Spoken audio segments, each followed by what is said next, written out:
Okay, very welcome to the following session of the EU Sustainable Energy Week.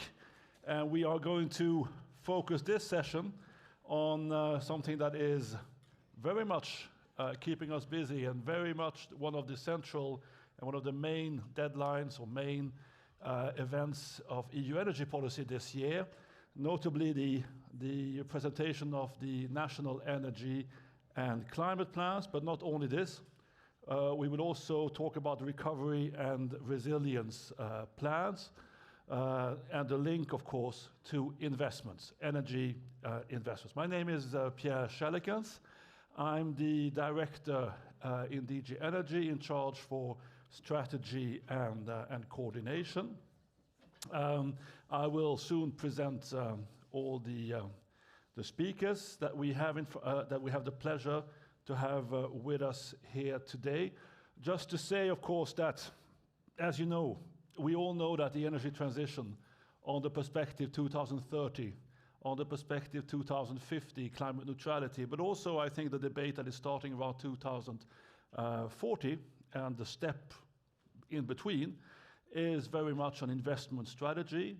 It's very much an issue of how do we mobilize the funds, that of course there will be EU funds, of course there will be public funds, but we all know that these public funds will represent a limited share of the total investments that are needed on the road to climate neutrality, and that we need to see how to mobilize private funds. This synergy between public funds, private funds, how do we design public funds so that they maximize the access and the investments from the private sector is, I think, one of the central bottlenecks or central issues in view of the energy transition and climate neutrality. And this in particular was certainly true 1 year ago when we met here, but it is certainly even more true now as we are in an environment, a different macroeconomic environment with higher inflation rates, higher interest rates, and this of course also has an impact on the whole investment strategies. Now, we have always tried to conceive the national energy and climate plans that come, as you know, from the governance regulation. I always try to conceive them as strategic planning tools and tools to make sure that the private sector had the sufficient level of predictability, certainty as to the direction of member states' energy policy and of course also EU energy policy. Is this functioning? Is this working? Are some of the questions I'll be asking the speakers today. If it is, if it's not, what do we need to do? And when we get the new NECPs, the new National Energy and Climate Plans, which, as you know, are due by the end of next week, so it's getting very close, very soon. When we get them, what should we in the Commission be looking at? What should we be assessing? How do we, this is not an instrument of naming and shaming. The Commission's assessment is supposed to be an assessment which helps member states, provides assistance, and helps them further improve the quality of the different plans. And of course, a lot has happened. When we wrote, many of you, I see actually in the room, some that were involved in the negotiations around the governance regulation, and then we got the new NECPs, the first NECPs back in 2019. We were, of course, operating in an environment that was very different from the one we have today. It was very much a tool to meet the renewable energy target and the energy efficiency target. The climate target as well, but the climate target, of course, was different because it had very much underpinning legislation, ETS, effort sharing, and so forth. And in the area of energy, they were very much, the NECPs were very much aimed at, are we on track? And this will, of course, be, and this will remain an important dimension this year as well, this time round as well. But of course, we would need to look at a much broader set of parameters this time. And for instance, security of supply, which was not very much covered in the first plans. Other issues would be aspects such as social impact, just transition. But one of the areas, and this is the one, and I'll stop talking and actually ask the question finally to the speakers, is going to be, how do we make sure that the investments are on track? And how do we synergize? So we will start this session. There are two kind of parts of this session. The first part is two keynote speakers that we are very happy to have with us here today. I will soon introduce them to you. And then after the keynote speakers, we will go to a panel debate. And in between, there will be Slido questions, and of course you can ask questions and so forth through Slido. I think you could try to scan with your phone the Slido or the little, well, whatever they call it, the thing that looks like a robot thing, you know. So try to scan that, and then you have access to the Slido. And then we will move into a panel debate with three speakers from very different parts of the debate, from the public, private sector, and of course that will be then the second part of the debates. But let's now move into the first speaker, and it is. I'm very happy to introduce Cristina Lobillo Borrero, who many of you know. Cristina is, for the moment, Director of the Energy Platform Task Force. And the reason, one of the many reasons that we are very happy to have Cristina here with us today is, of course, that it's not only about the platform and the task force, but Cristina is also the director responsible for the recovery and resilience plans, which are very closely related to the NECPs, which in some ways are actually a tool and a strategy to meet the NECPs, because as you know, they're supposed to be coordinated in synergy with the national energy and climate plans. And on top of many other qualities, Cristina is my former boss, as head of cabinet for Commissioner Arias Cañete, and that was also a very positive experience, I have to say. As I'm sure your speech will be now. Please, Cristina.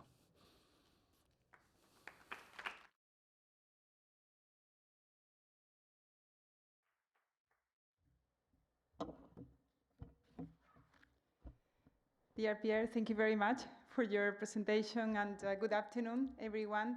I was here this morning in the opening session, so it's my pleasure to come back today, this afternoon, and to talk about a topic that I think is paramount to ensure energy transition. For me, the three, you mentioned two, you mentioned the national energy and climate plans, and obviously the recovery and resilient plans, but I will also mention the European semester, where this year we had also country-specific recommendations focused on energy. So I think that the three dimensions or the three instruments are fundamental to monitor the energy transition, and also to make sure that the investments are well targeted. So when it comes to energy transition, obviously we can think of many concepts, but I think that the fact that having these RRPs give us the right instrument to target the right investment on the public sector, and also to be able to attract the private investment. Let me maybe focus on the origin of the recovery and resilience plans, and obviously it's REPower. This morning I had the opportunity to talk about REPower. For me, REPower has two main legs. The first one is obviously to replace the Russian gas in the European Union as soon as possible. But the other leg is even more important, is to accelerate the green transition, the energy transition in the European Union. And to this purpose, the RRPs, the recovery and resilient plans, are fundamental.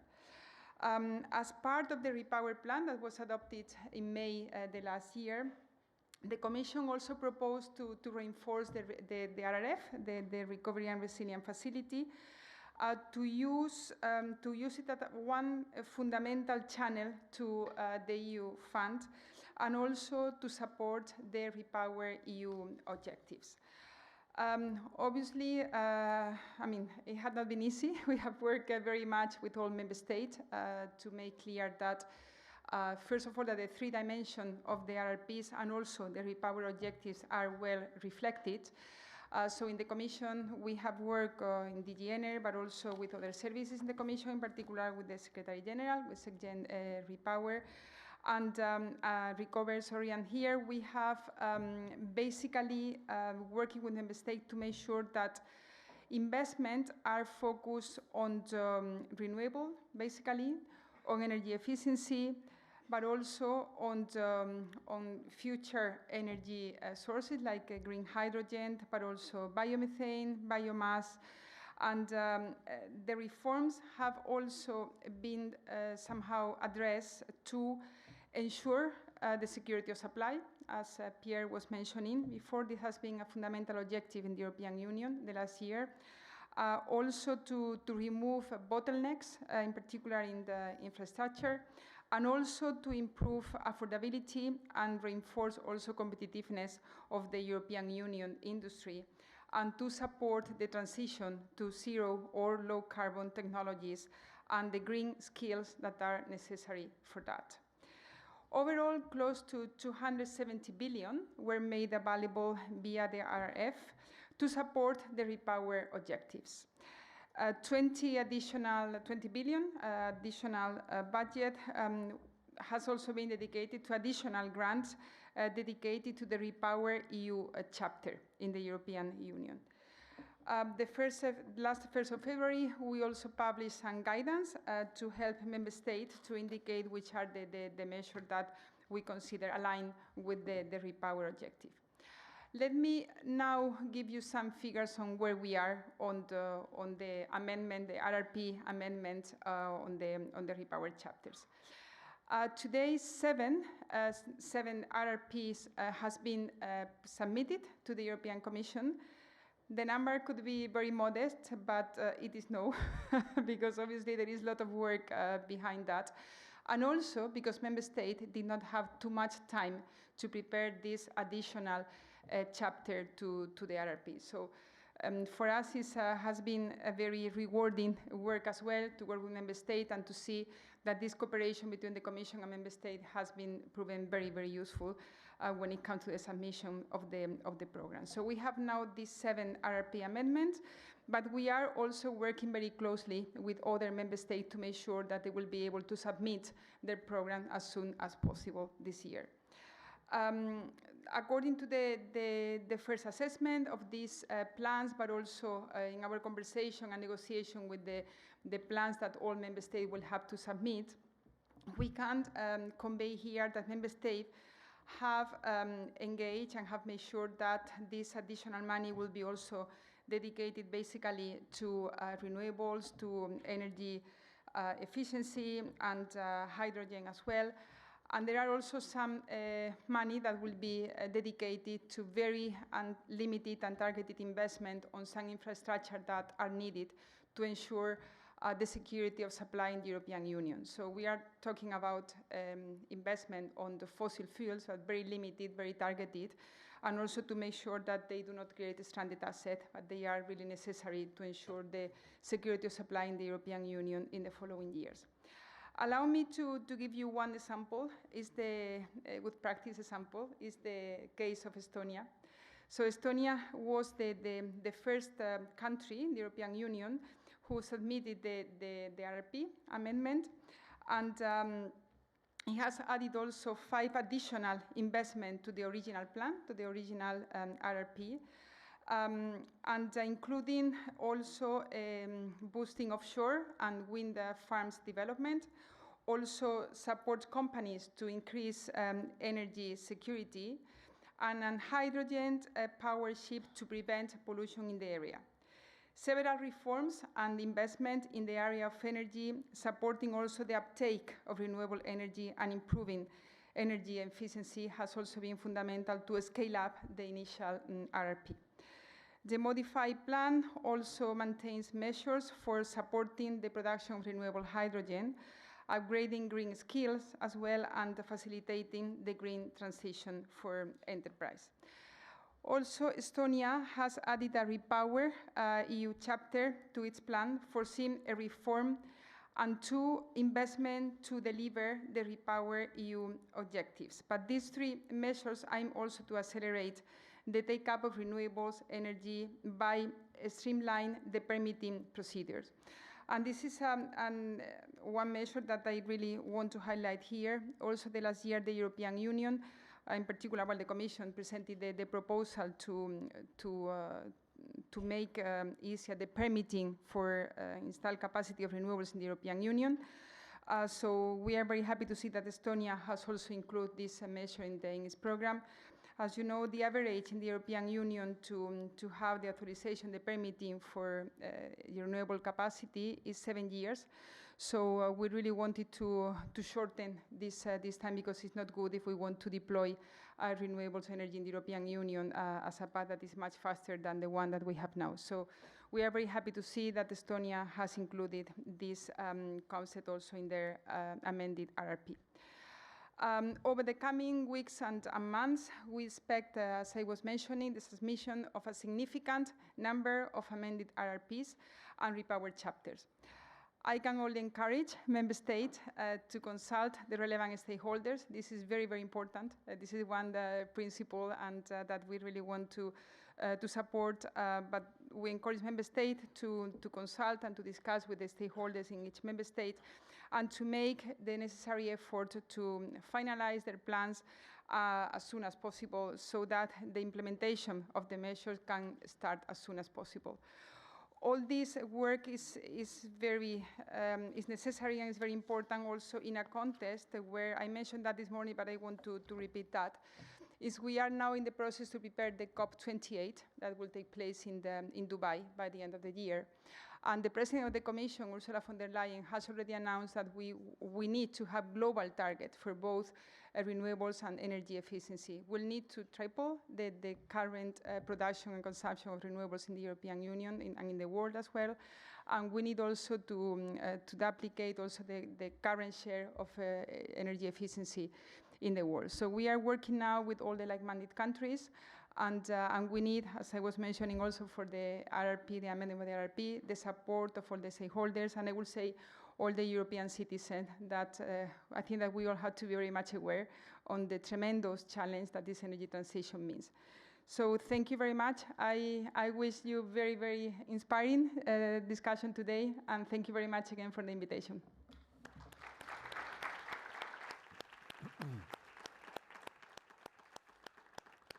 Thank you very much.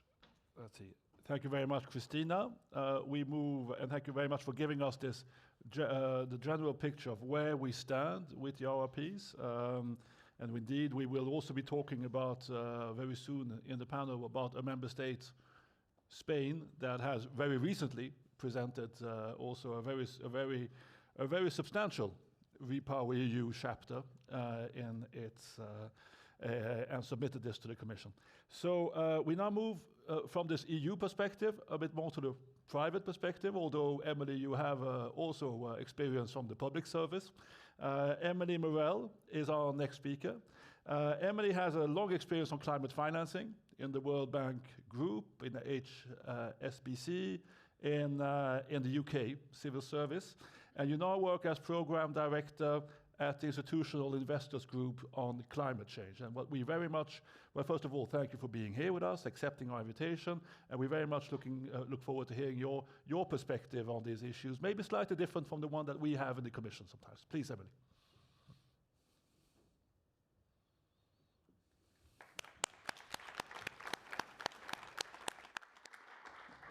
Thank you very much. Always good when people clap before you start speaking, because then if you don't get one at the end, you've at least had one round of clapping. But thank you very much, Director, for the invitation. Really great to be here during Sustainable Energy Week, and really great to hear from Christina on the EU perspective as well before I start my remarks. It's my great pleasure to join you here. As mentioned, I'm Director of the Climate Change Policy Programme at the Institutional Investors Group on Climate Change. I know we love an acronym, both in the EU and in the climate space. That's IIGCC for short. But in case you're not familiar with us, we're the leading European membership body that represents investors across 27 European countries. We've got about 400 members at the moment, so quite a sizable number of investors, and we represent about 65 trillion euros of assets under management, so not a small sum of finance we're talking about here. So we play a leading role in a number of alliances and sort of frameworks and organisations, including the Net Zero Asset Managers Initiative, Climate Action 100 and PA11, so the Paris Aligned Investment Initiative, PAII rather. So there's quite a number of initiatives that we're also part of, as well as running our own frameworks as well. And we also chair the Investor Agenda Policy Working Group, and it's in that capacity that I'm here today. So in the audience, both in the room and of course, because we're very modern, also online, I've got a number of colleagues from CDP and PRI here as well, who also helped contribute to this event. I just want to say thank you for them, for inviting me here to represent them, but also for the ongoing collaboration. This is a really big mission that we all have, and actually aligning together to work on the investor angle is really, really important, and actually working with PRI and CDP has been fantastic through the investor agenda and through the report that I'm going to talk to you about in a moment. So I don't need to tell you that climate change is a big issue, but it's also a mainstream issue within the investor community as well. Given their holdings across geographies, across different sectors, investors are uniquely exposed to global systemic threats. And of course, climate change is a huge one of those, probably the greatest systemic threat facing our world today. So this issue is urgent for them now, and it'll only become more urgent going forwards as well. They have their own incentives to act. Investors are facing physical and transition risks now. As I mentioned, that will only continue or increase over the coming years ahead. And there are risks, therefore, to their existing assets and operations. But also, because there's also positives here as well, there are, of course, also huge opportunities in terms of investing in new technology, for example, and innovation. So that's something which investors can make the most of and contribute to as well. Investors are acutely aware that public finance flows are insufficient to meet the huge investment requirements and, of course, sadly, the huge investment gaps we're currently seeing in our journey towards net zero and climate resilient economy by 2050. In the EU alone, the Commission estimates that an additional annual investment of 700 billion euros a year is needed to meet the objectives of the European Green Deal. Whatever figure you choose to pick from the institutions, from think tanks, it's again a huge number. And we know that private finance is critical to filling that gap, and that's part of the reason why I'm delighted to be here today. So private finance is absolutely imperative, but also so is policy.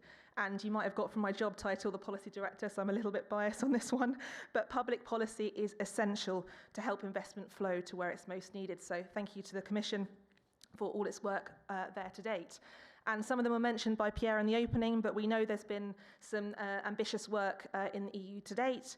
The EU ETS, the Energy Efficiency Directive, and of course, legislation targeted at individual sectors as well.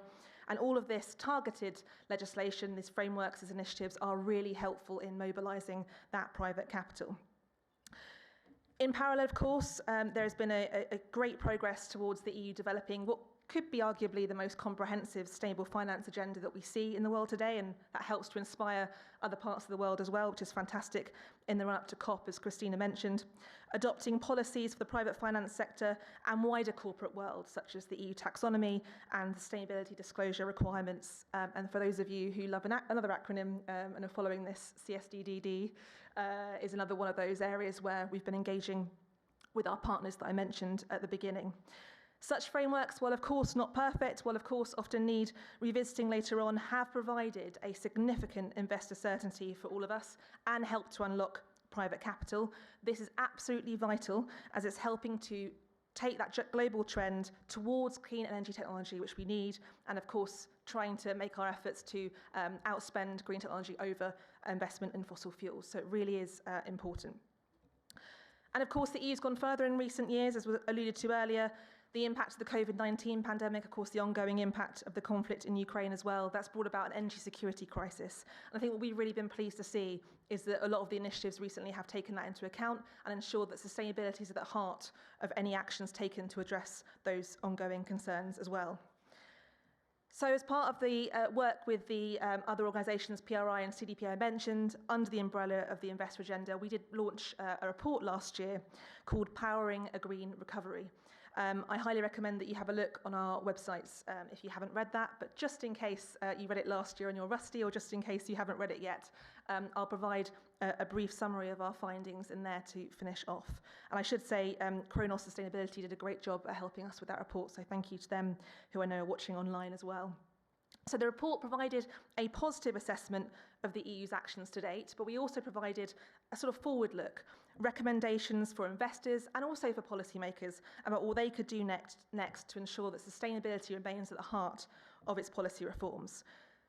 The work to date has sent a strong and welcome political signal to investors on the critical importance of achieving a climate resilient and net zero economy by 2050 at the latest.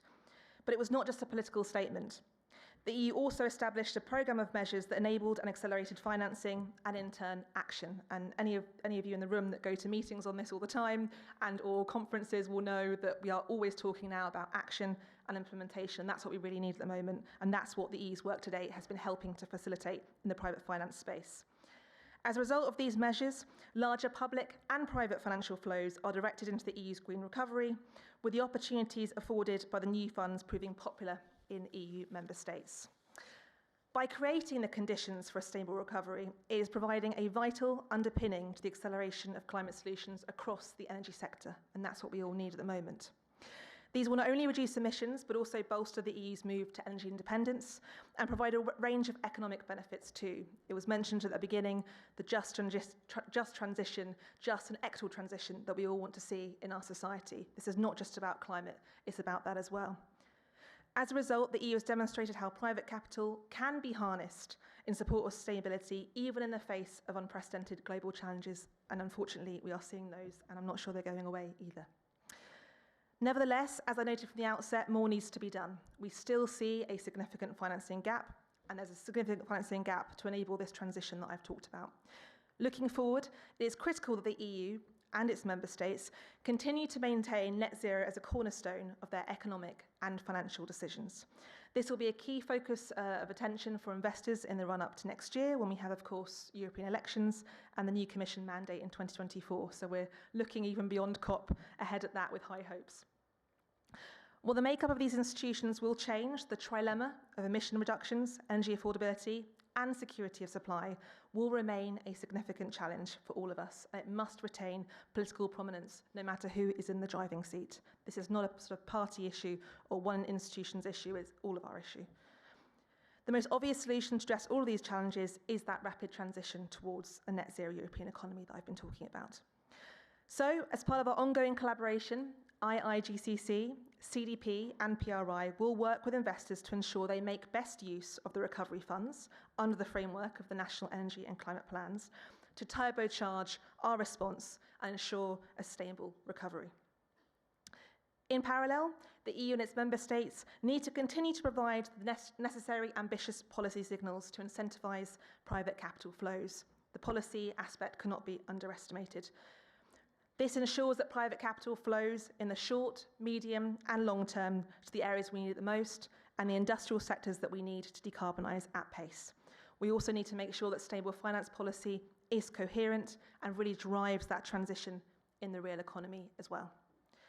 Only then will the EU cement its position as a global leader in tackling this climate crisis. Only then can we count on a clean, secure and equitable future for all. I know that's what we really want to see. Thank you, everyone.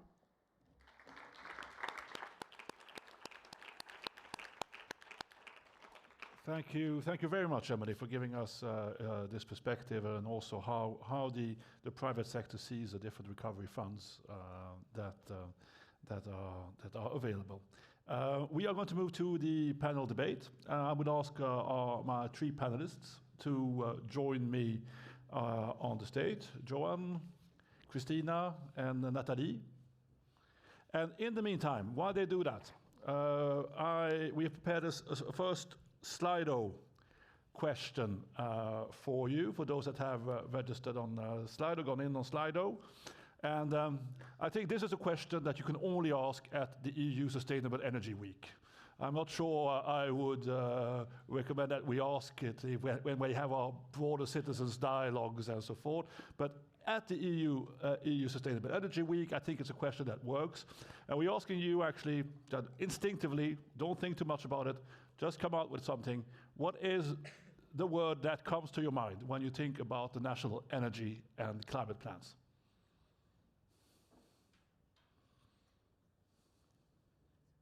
And then we will have a second question, and that is a very similar question, but it talks about something else.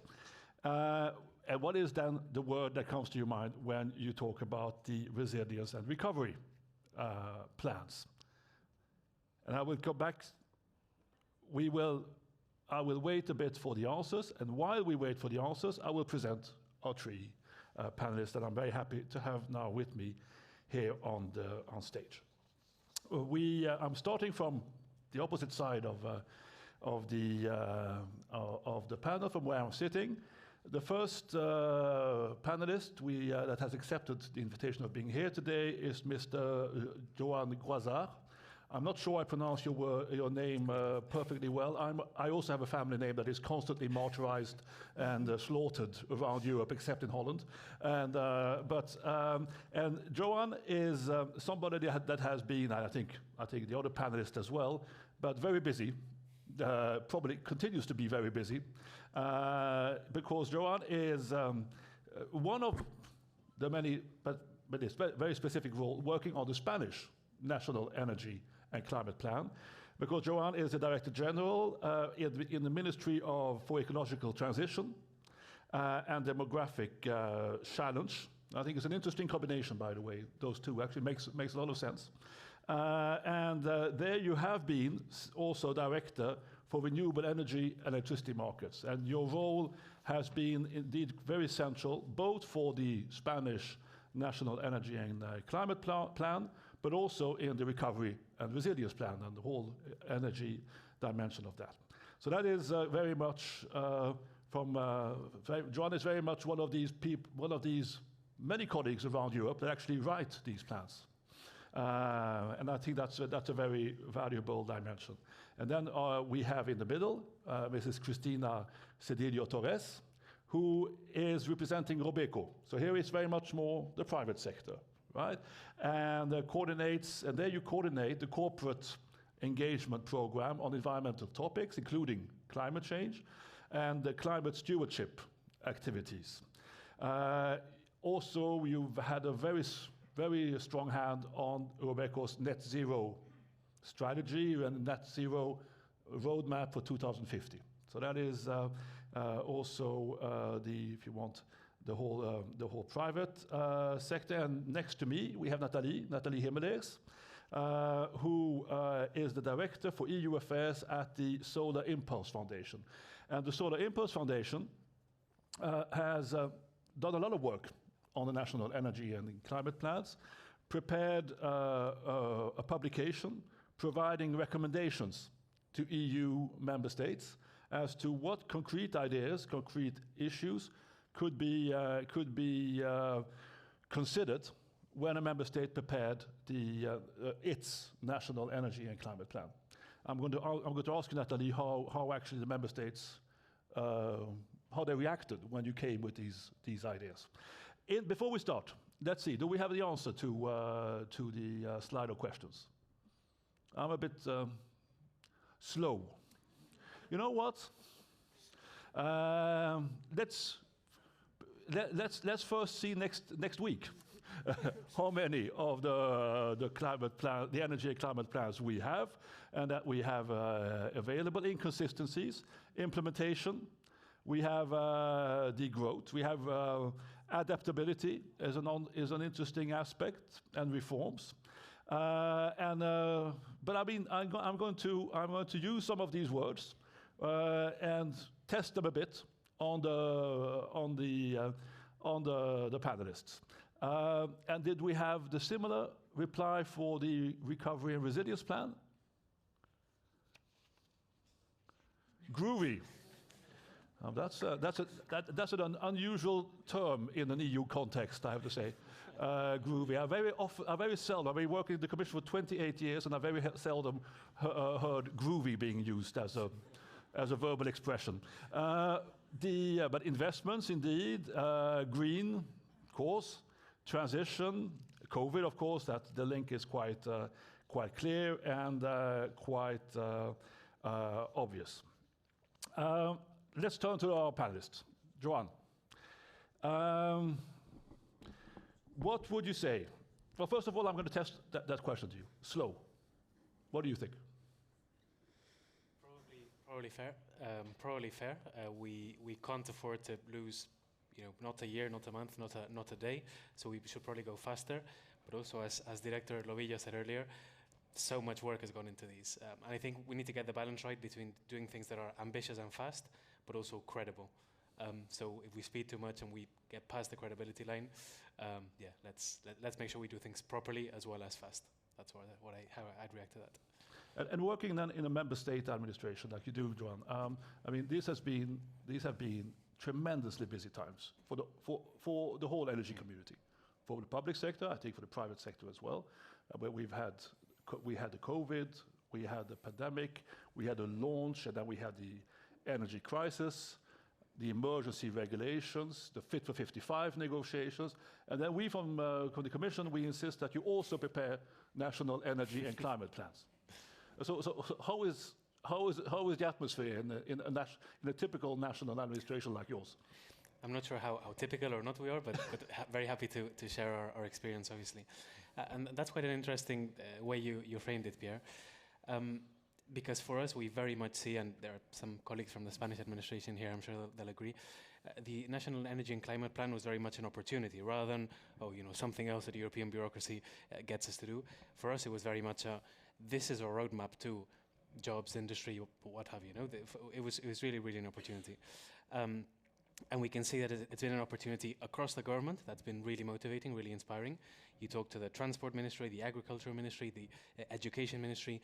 They all use the NECP for their own planning, for their own work. So that's quite interesting. And if we go back into investments later, I think that's interesting sort of feedbacks there. Obviously, very useful for the private sector to know what's going on, what is expected of them, how things are coming. And it's been tremendously useful for our recovery and resilience plan. Our RRP was very much based, obviously, our energy measures on the energy and climate plan. And it seems to be working so far. So the numbers are quite good. We're quite, despite war, despite COVID, the energy transition in Spain is accelerating. It's going better than ever, I dare to say. And a lot of that, we think, is down to having an ambitious, but also credible, as I was saying earlier, plan that is understood and shared by everyone.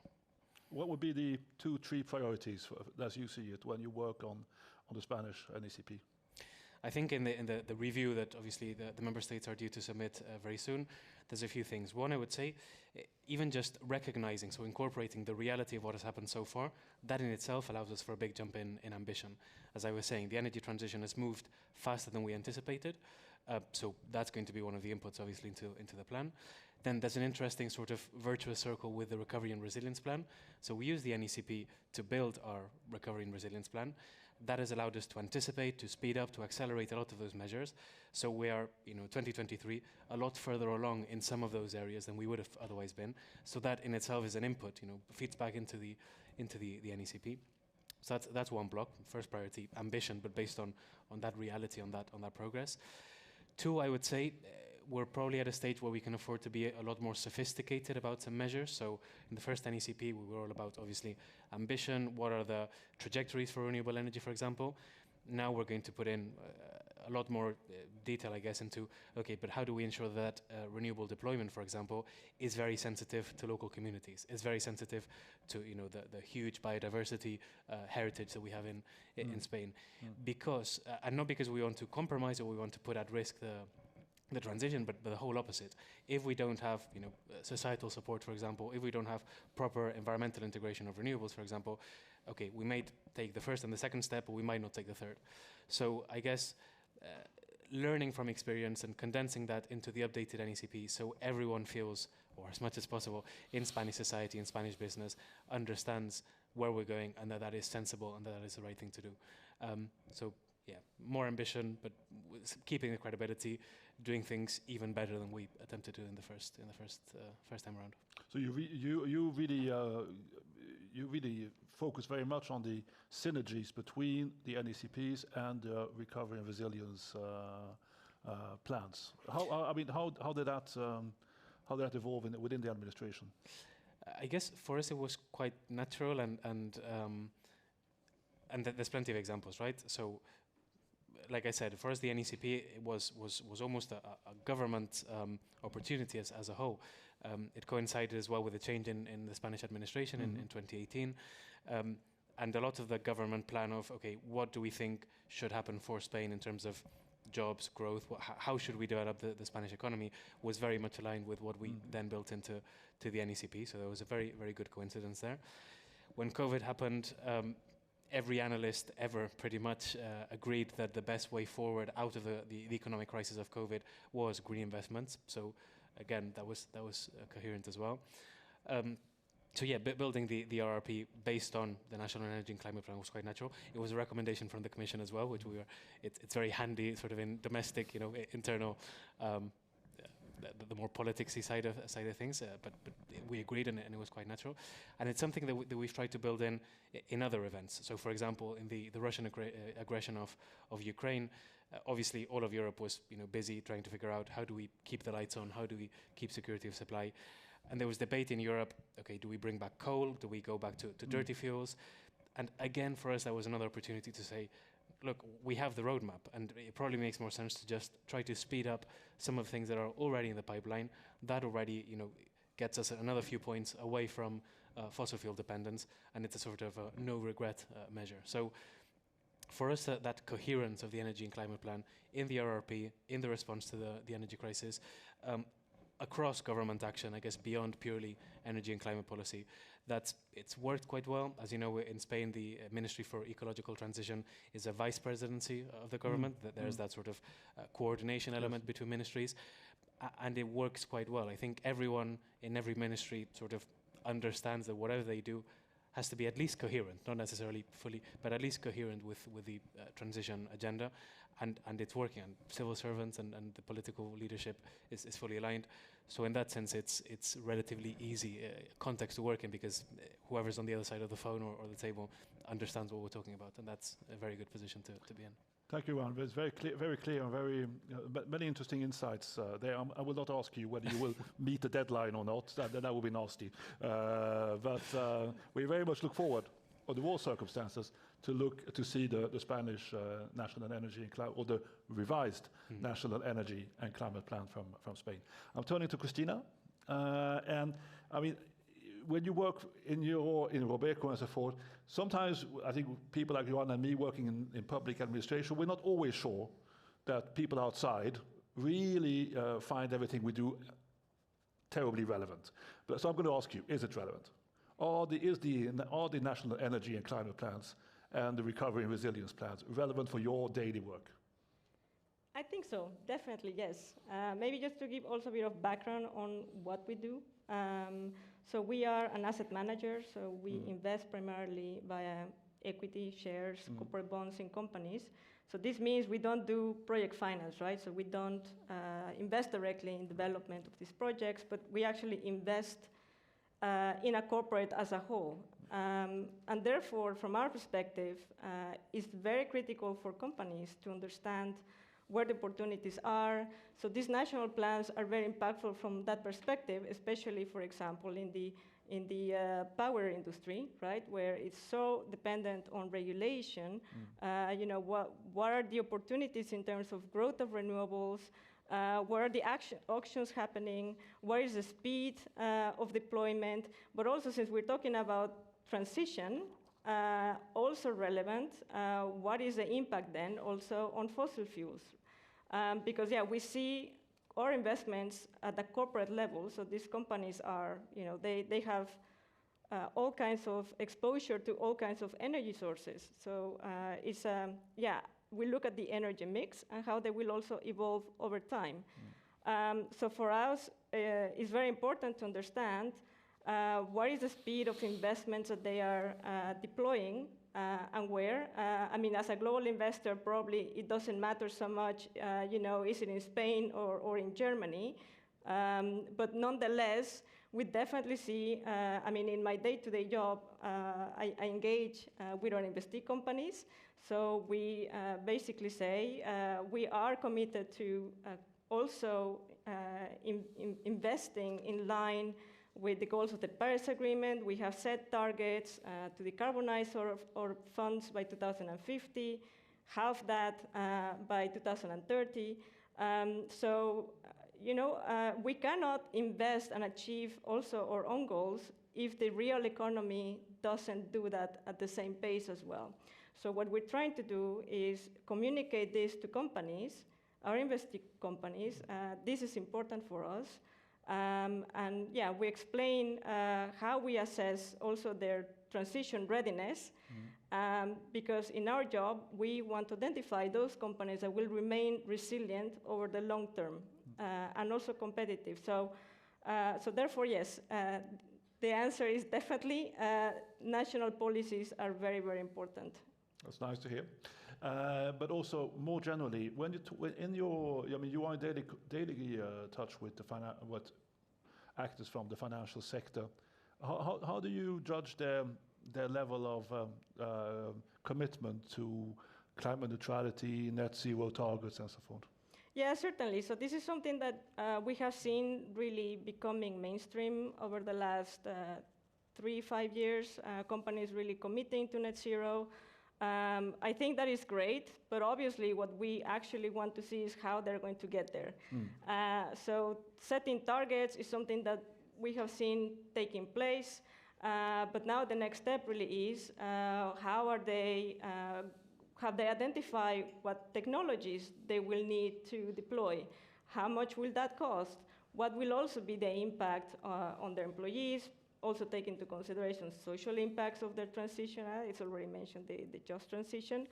In that respect, also parts of the sustainable finance legislation of the EU is also very helpful because, the EU has developed the EU taxonomy. Companies have now started to disclose how much revenue or turnover they are obtaining from these green activities, and how much they're investing in CapEx and OpEx to achieve that. So these are critical tools for us to understand what is the pace and level of ambition that they have to decarbonize. It's quite interesting what you say, because we are speaking in 2023, and I remember very well when the Commission presented its long-term strategy for climate change, which then was the first occasion where we really put on the table the notion of net zero, climate neutrality, and that is in 2017. So it's only 6 years ago, and indeed I have the same impression that that notion has become, in a very short time, really mainstream as notion. Thank you very much, Christina, for your insights. I'm turning to Nathalie. Thank you for being here, Nathalie, with us today. The Solar Impulse Foundation, as I said, published a document to try to support member states in drafting the national energy and climate plans. What were the main takeaways, the main striking features, or the strongest proposals in this report? So just to understand what we did, so we decided to collect political measures that could be implemented by member states in order to have more ambition in the national energy and climate plans. And so we have collected around 150 recommendations, and that's far from being exhaustive, with the same amount of technological solutions, because the core activity of the Solar Impulse Foundation is actually to gather, label, and accelerate the deployment of clean techs that are necessary for the energy transition.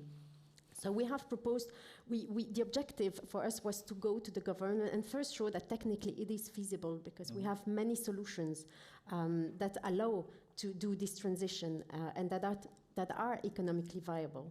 And then we came with inspiration.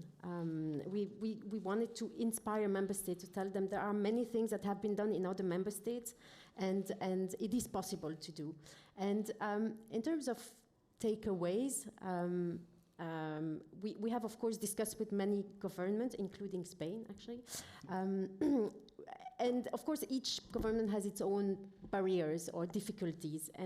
But in general, we have managed to withdraw 3 main barriers to this, and I think it's quite interesting to share. The first one is the fragmented approach of the competences. So the fact that national energy climate plans encompasses so many different sectors: mobility, energy production, building, circular economy, and waste management. So it's so wide that it's dealt by different ministries, different administrations, and it takes an extra effort for the coordinating, as you mentioned as well, coordinating ministry to coordinate, to make sure that the measures are not counterproductive, but also reinforcing each other. So that's a main challenge that we see in the plans. A second one would be the lack of staff.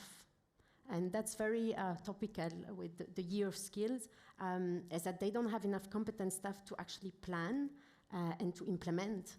So that's an issue. So the human factor is here very important. It's nice to talk about investments, to talk about objectives, but we need to talk about the human factor and to actually help them to do that.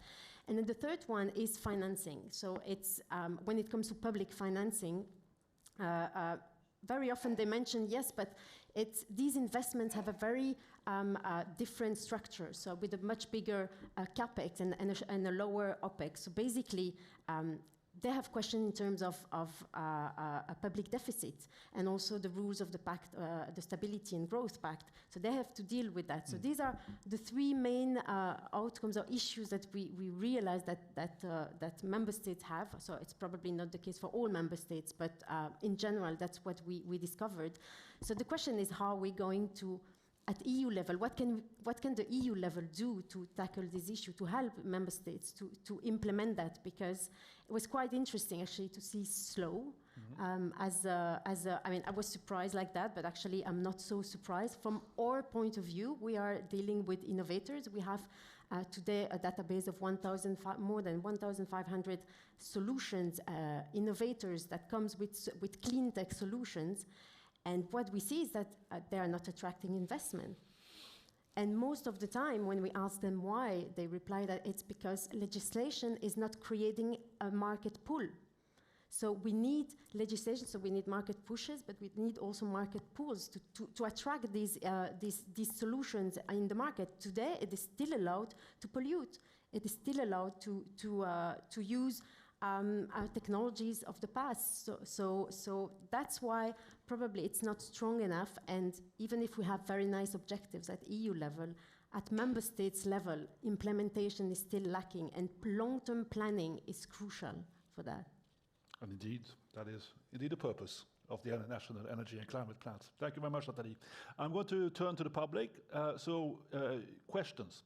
And the questions, it's very simple. You use the same Slido. That's right.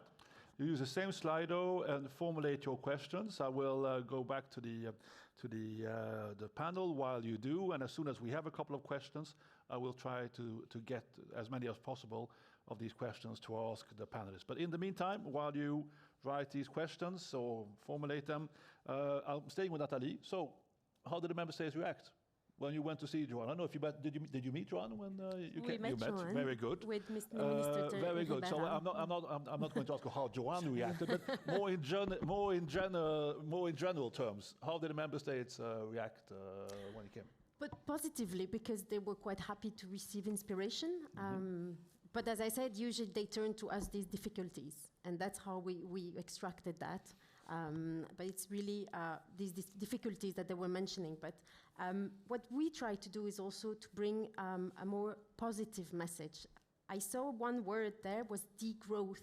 Yes. And it's quite interesting. And you said, I'm happy you said it, Joanne, as well, is that most often the national energy climate plans are seen as a burden, as difficult. It's going to cost a lot, and do we have the technical solutions, and how are we going to get there? We have set ourselves quite ambitious objective, but how are we going to get there? And what we tried is to bring a little bit of positive, saying, okay, this is an opportunity. We have today the industry that is able to deliver, but we need to drive investments towards this industry. And this is a great opportunity to create industry in Europe, to create jobs, to create cohesion, to tackle the issue of energy poverty, to tackle many social issues as well. So this is also something we really need, probably in the general narrative of the energy transition, is a bit more positiveness.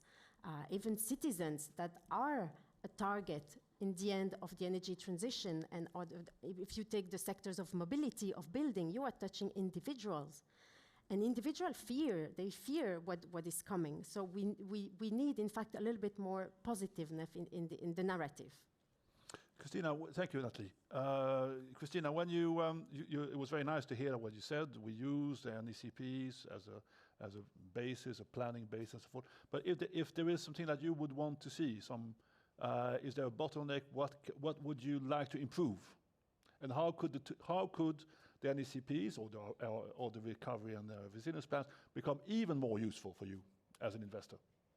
Yeah, I mean, what we hear from the corporates where we're investing in is that sometimes, there is a EU level ambition, but then it still is, it takes time to figure out how those are actually going to be implemented. And also, there's different levels of implementation.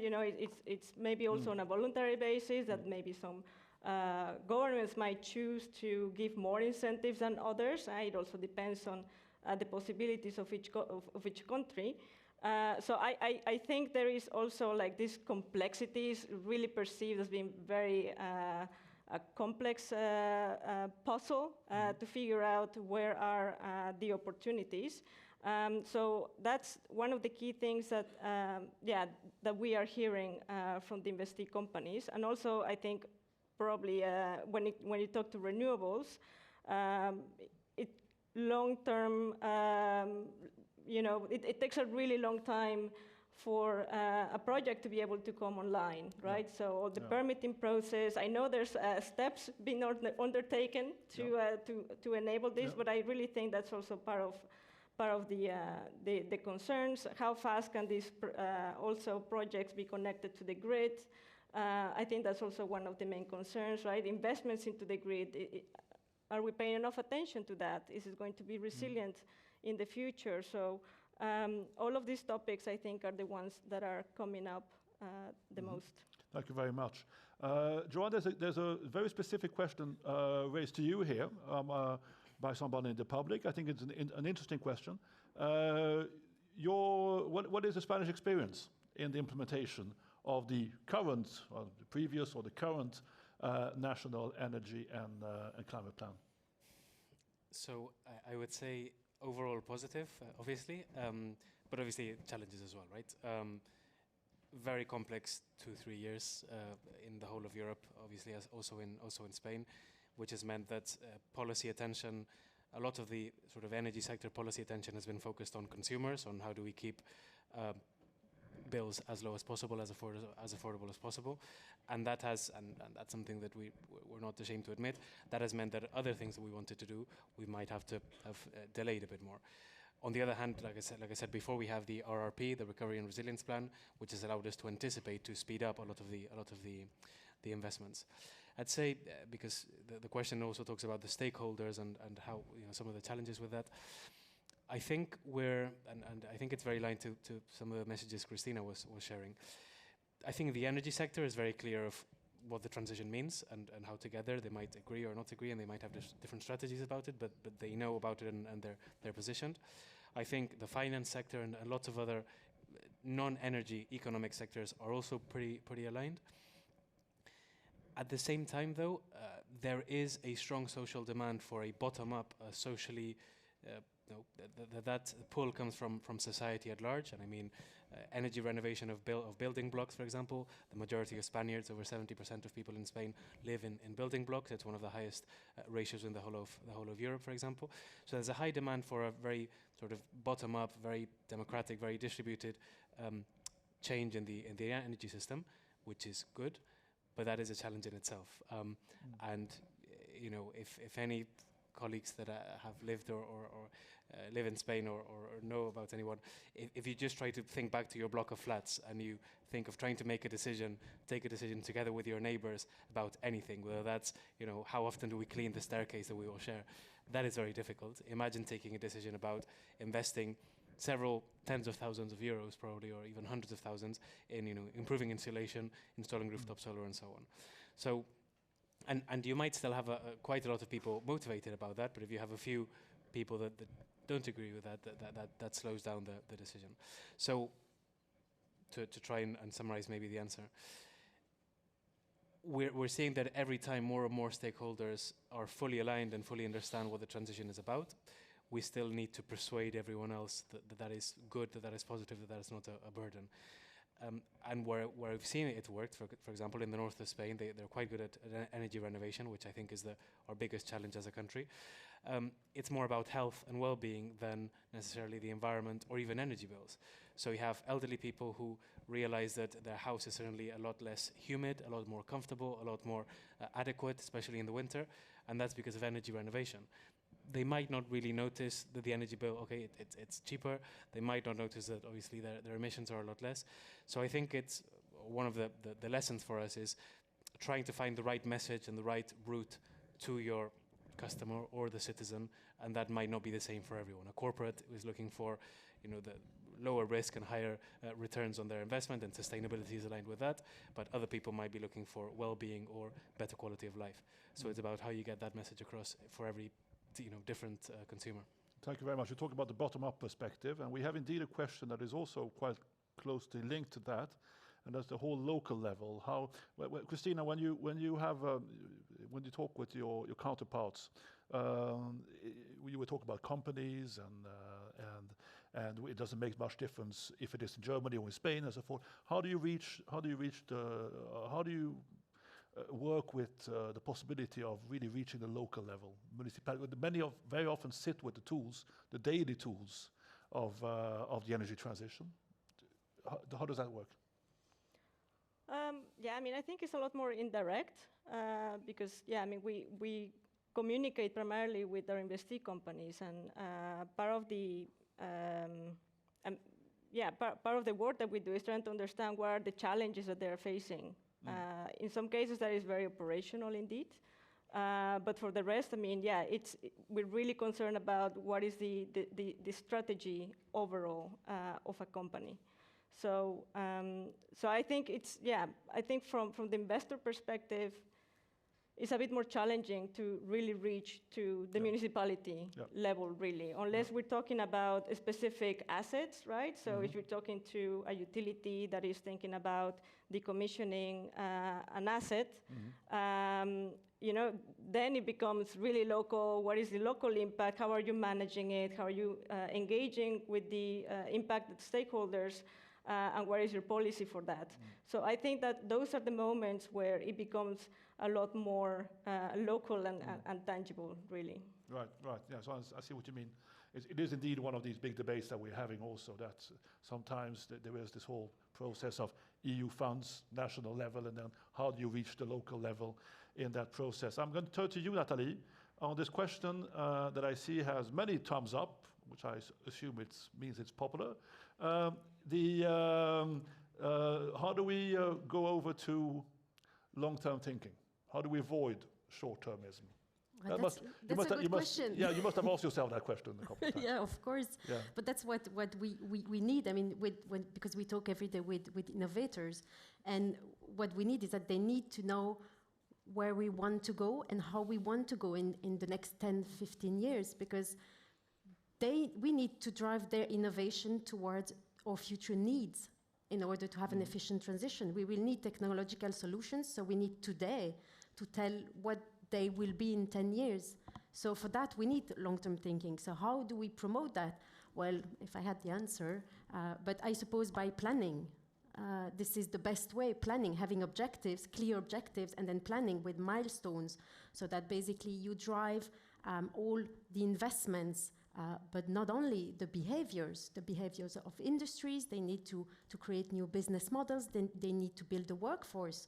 We see today that we are engaging in a building renovation, massive building renovation strategy, but we don't have the workforce for that. So we need time for that. The industry needs time. We need to drive long-term thinking for the behaviors, for driving the behaviors of innovators, but also of citizens, of individuals that needs to know what type of car they need to buy, what types of renovation they need to do in their house, but not in the next 3 years. That's not acceptable to ask the population to renovate the building, change the windows, or change the heating system in the next 3 years. But if you tell them, well, in the next 15 years you will have to do it, that's more acceptable.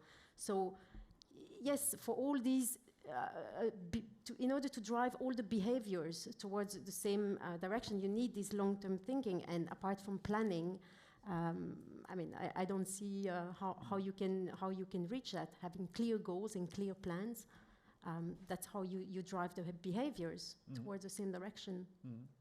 Thank you very much.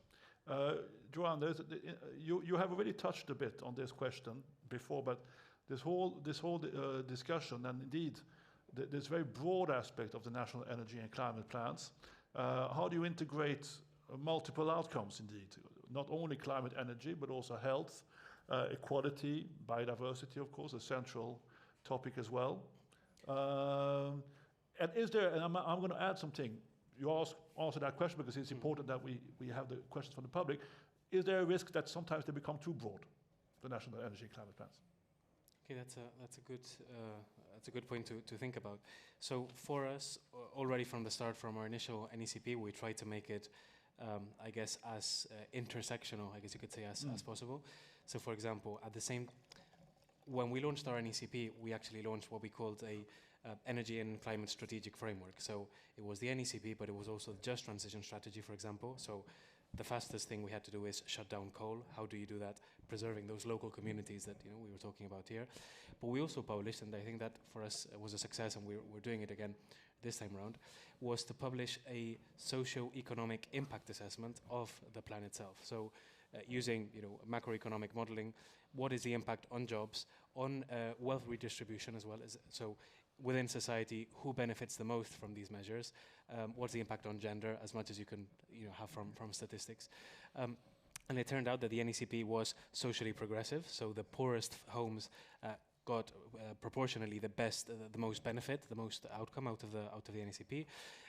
It was slightly positive in terms of addressing gender imbalance, and obviously it was very positive when it comes to jobs. So for us, that was sort of the starting point. And then we incorporate, and health as well. So for example, we calculated, what's the reduction in pollution due to the measures we're putting in, and what's the impact on respiratory health, for example. So that was sort of the first time around that we did it. I think we've learned in the last few years. So the new NECP will incorporate specific measures to do with, for example, gender perspective. It's no longer, okay, what's the sort of automatic gender impact of what we're doing, and measuring it is a starting point. Actually, let's design the measures so that they take that into account. For example, yesterday we published together with a non-for-profit some research that 4 out of every 10 jobs created in the energy transition in Spain were female jobs, which is better than the energy sector overall in Spain, but still obviously not good enough. So gender perspective is one of them. Health as well is important. Coming from COVID, actually, there was a lot of collaboration between our ministry and the Ministry for Health. So we've now published a sort of guidance on the environment and public health as well. So I think that this iteration of the energy and climate plan is going to be a lot more permeable. I guess it will be a lot more visible, those interactions, which then brings in that very good point. Is it then too broad? I guess as long as we are able to make sure that that's really coordinated, so that the Ministry for Health is actually doing that, and that is an integral part of what they're doing, and it's not just sort of an extra task on top of everything else that they're doing separately. So if we manage to make sure that the policy agendas are actually coherent from the start, I think we should be able to get it done. If it's just sort of an extra to-do list for everyone else, then there's no way it's going to work. Christina, I mean, maybe one of the very hot topics over the last years here in the policy, in EU policy, has been, as you know, the whole taxonomy debate, the whole debate on sustainable finance framework. This is very much your trade, and we have a question on this. How do we address? How can the EU sustainable finance framework help addressing the investment gap for the energy transition? You've already raised some of these issues, but what else would be needed to attract more capital? Yeah, so I mean, I think that's a really great question, and I think there is indeed a lot more to do. I mean, I think you also raised it earlier, right? How can we bridge the gap between national policies and, well, sustainable finance? Because sometimes it does feel like it's a bit of separate worlds. I mean, I do think it would be helpful if to start with we also start aligning the goals of the sustainable finance and the national policies, right? So on the sustainable finance, expectations are really rapidly evolving, right? So companies need to have net zero targets, intermediate targets in the short and medium term. They need to deploy capital, make sure that it's green, following the taxonomy. But you don't really see that reflected yet, as far as I know, in the national policy. So whenever a policy or our government is, subsidizing an activity of a company, make it a binding element for them to have a transition plan so that you make sure that these funds are being channeled efficiently, right? So make sure that the companies are committing to taking steps also in the future that are aligned with those of the government. So that will be something that I can imagine will be really helpful to accelerate, because I think that's really what we need. I think the EU has been already quite successful in decarbonizing. If we look at companies globally, the European ones are performing a lot better. So I think the EU is really doing something right.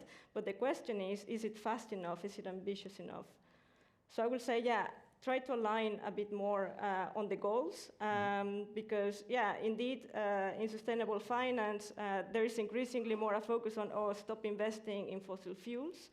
But we all know there is energy security, indeed, still, questions around developing new assets in Europe that make sure that we have still energy security on the midterm, making sure we're not locking in any fossil fuels going forward. So I think there needs to be indeed an alignment on, what are the timelines that we're talking about. I think also, was mentioned, when do you phase out coal? That's one of the key priorities as well for sustainable finance, right? So, and in many cases, it's still not clear what the timelines are, or maybe they are too far off. So how can we, align a bit more on the level of ambition and the goals? I think that will be one of the things that we could consider. Thank you very much, Christina. Johan, one of the real issues we often hear, I often get when we have different events about governance, energy union governance, is exactly one of the questions that we have here. Is the whole dimension of public participation. This is certainly not Spain specific. You should certainly not take it as any direction towards Spain, but very broadly speaking, not all stakeholders are completely happy with the public participation in the whole process. How did you go about it in Spain? I'm not sure we sort of got it totally right yet. So and I agree there's always room for improvement. So for example, in this renovation of or review of the NECP, what we did is we did what we call a sort of previous public consultation. So we said, okay, we want to review the NECP. Open-ended question: what should be improved? We got over 2,000 comments from over 150 different organizations, so that's done a lot of work to actually organize that, but that was very useful to understand what are the main issues, what are the priorities. So we did that. We've had specific workshops with different stakeholders. There's been 3 sort of specific workshops with different agents to figure out what the big challenges are. And when we submit the NECP, at the same time, we'll launch a public consultation on that draft. So then that will just be a draft that will be updated, taking into account that feedback. And at the same time, I guess we've been, maybe in a less systematic way, but we have been incorporating what we have been seeing in our interaction with different stakeholders in these last few years. So we've plenty of stuff we detected just from working in the last few years, and that's sort of become a to-do list of things to incorporate. I appreciate it's difficult though, because an energy and climate plan almost by definition affects pretty much everyone, every sector of the economy and every citizen. So how to get that right, how to not get that dominated by sort of party politics or petty politics indeed is difficult, but I think we're getting near to the right balance. I'm sure there's more we could do, so also keen to learn from other examples elsewhere in Europe. So Natalie, this is a question, a difficult question we have here. Don't take it badly that I ask you. What is the next main step? So we have the NECPs, we have the investments plans, but from your perspective, what should be done now as the next frontier, and display and yes, there we are. What do you think? What do you think should be the next priority now? Well, I think it should be implementation. So that's the objective of the NECPs as well, but I think that's the extra effort that should be done. The question is, how can the EU level help? There was this question of cities and local level. There is a missing link between EU or international objectives and what's happening at local level. How can we empower them with financial resources, with human resources, because they need to be empowered? How do we help member states to implement? I think that's really the next step. So it's not about having a pause in environmental legislation. It's about just the Green Deal. I mean, these last years were very intense in terms of policy making. Now it's time to make sure that it's implemented. And we see that some of the 2020 objectives are not reached yet by member states. So we are now working on the 2030. We are talking about 2040. It's good. We need to continue that. But in parallel, we really need to see how we can help member states and local level, regional and local level, to implement and to attract investment. Thank you very much. We'll come back to the issue also then. We come back to the issue of skills. And here, of course, I think everybody would certainly agree that this is a key issue, that if we don't address it, it risks becoming a major bottleneck on the road to climate neutrality. The question, of course, is while I'm sure, Johan, that you've raised the issue of skills, in the NECPs, how far should one go here in mapping needs? This is the question that we have from a participant here in the public. And the big challenge is doing it early enough, but how do you, because obviously people take time to get trained, and how do you get it right in the first? So we're having right now a situation in Spain where, for example, electricians, electrical installers that set up especially rooftop solar, they're in really short supply right now in Spain. So rooftop solar has gone, we multiplied it by 10 in 4 years. The rhythm is, so you have twice as much rooftop solar installed in Spain every year compared to the year before. And literally the companies are stealing staff from each other. So we've heard stories of companies training their staff, and then the moment they are trained, somebody else comes and does a better offer, which is terrible because you have all sorts of bad planning. So indeed, for us, it's important to obviously address very short-term needs, but also start planning ahead. For example, recently we announced, I don't know what the translation would be, formación profesional. It's like vocational training, so non-university training for specific skills to do with renewable energy. And in fact, a few months ago, the Prime Minister announced 4,000 new slots, new places, especially to train people, especially in these skills. And then I think it goes both ways. So not only what skills do we need and how do we train people for those, but how do we get to the people whose skills maybe we don't need so much coming up? So thinking about a just transition. Okay, if we're going to phase out coal, if we're going to phase out eventually combustion engines, if we're going to phase out gas boilers, there's a lot of people designing, making, and installing and repairing these. How do we get those people back into the labor market with the right skills? With that, and possibly it's very similar in the rest of Spain, we see that the private sector is quite well organized in terms of federations, organizations to represent that. And I think there the challenge is, again, getting people on board. How do you go from maybe those sectors that see the energy transition as a threat and therefore are maybe more reluctant to engage in those conversations? How do you change the conversation from, I'm not interested in this, and okay, I need to retrain my workers because actually this is going to disappear in 10, 20, 30 years' time. My workers, my companies need to start doing something else. And we're starting to see that, but there's still a lot of work to do in that sense. This is a bit outside your daily business, Christina, but do you hear similar echoes from companies? Yeah, I mean, definitely. I think skill set is something that we also discuss with our companies. Because, yeah, I mean, definitely for new technologies, in some instances, you need a completely different type of skill set. So you get different impacts, right? So on the one hand, if you stop producing certain products, then there are employees attached to that. So what happens to them is one concern. But also likewise, if you are changing your product, so for example, from internal combustion engine vehicles to electric vehicles, probably you also need a different set of skill sets. So how do you attract the right talent?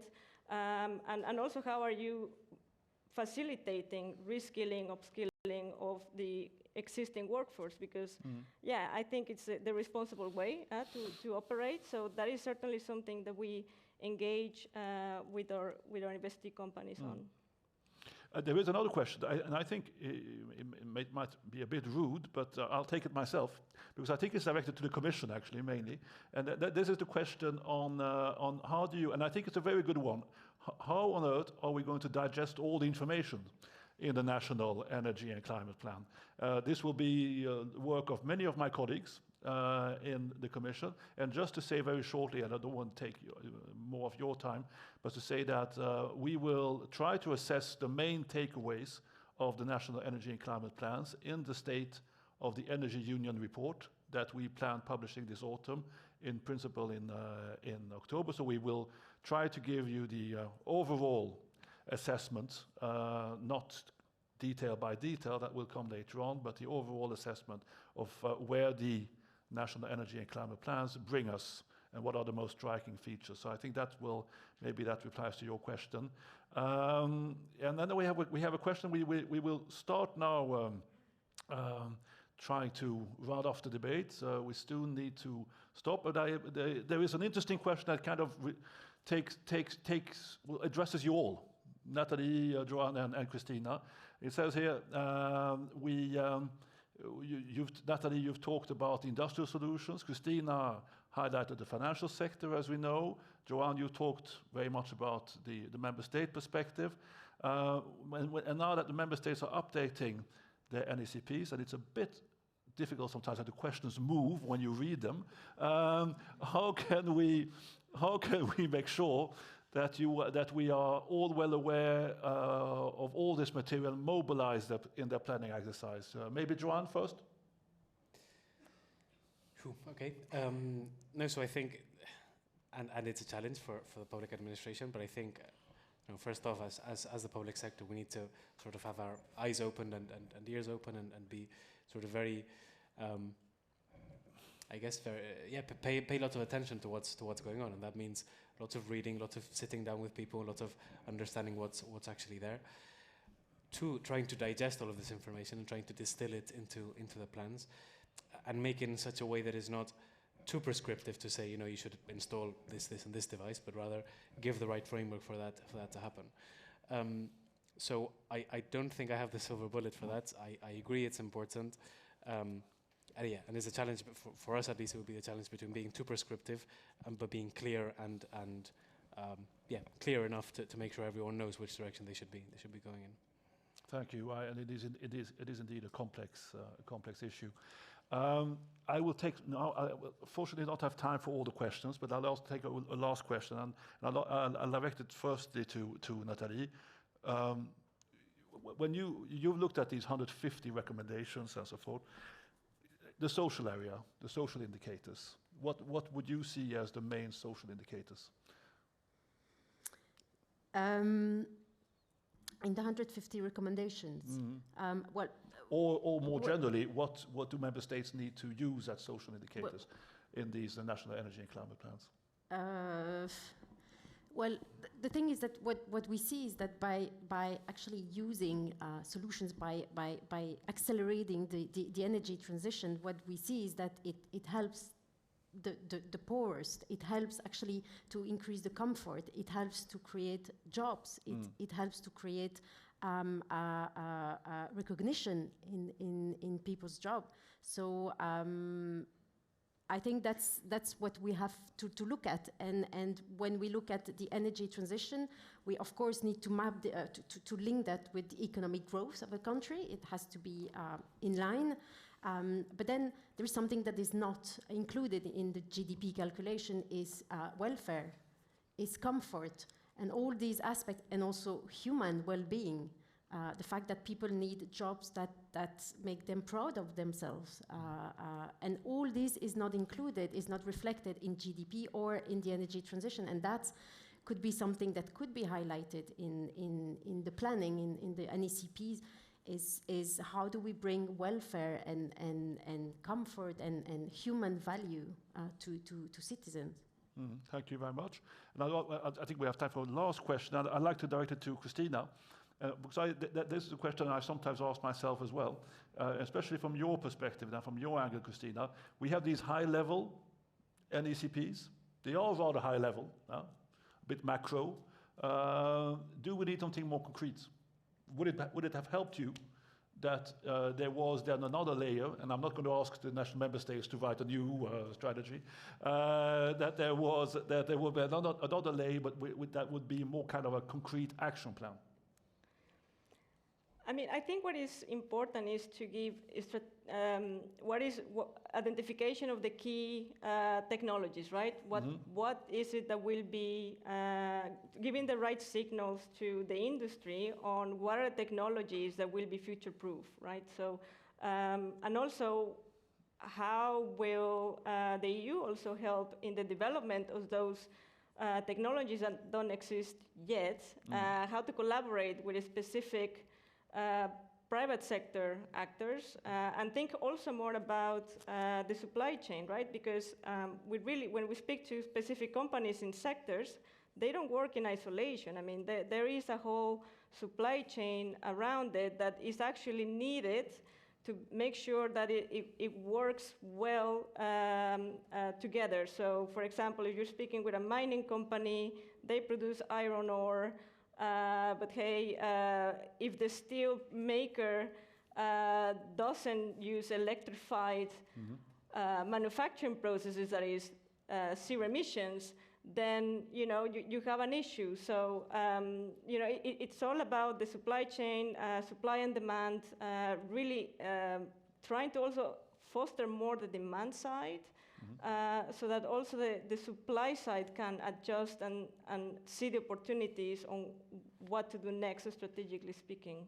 Thank you very much. And I thank you very much to all the three of you for this lively and very interesting discussion. I hope you also found it interesting in the public. I'm sorry I wasn't able to completely finish off all the questions, but unfortunately we need to start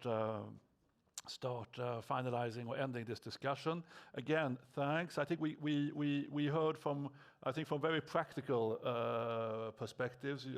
Joanne, your work on the Spain's national plan, your daily work with investors, and the different investment decisions that are taken. And Nathalie, your very concrete recommendations. I'm going to put all the three speakers on the spot now, because I haven't prepared them for this, but we asked all of you in the public to give us one word about the national energy and climate plans, and I don't think it's anything else than justified that I do the same thing with you. So, Joanne, one word when you think about the national energy and climate plan, and if you say finally over, that's okay as well. Huh? Yeah, that's for outside the room, no? Yeah. I would say opportunity, for sure. Opportunity. Thank you very much. Christina? Complex, yes. And Nathalie? Implementation. Implementation, you said it as well. Thank you very much to all of you. Thank you very much to the public.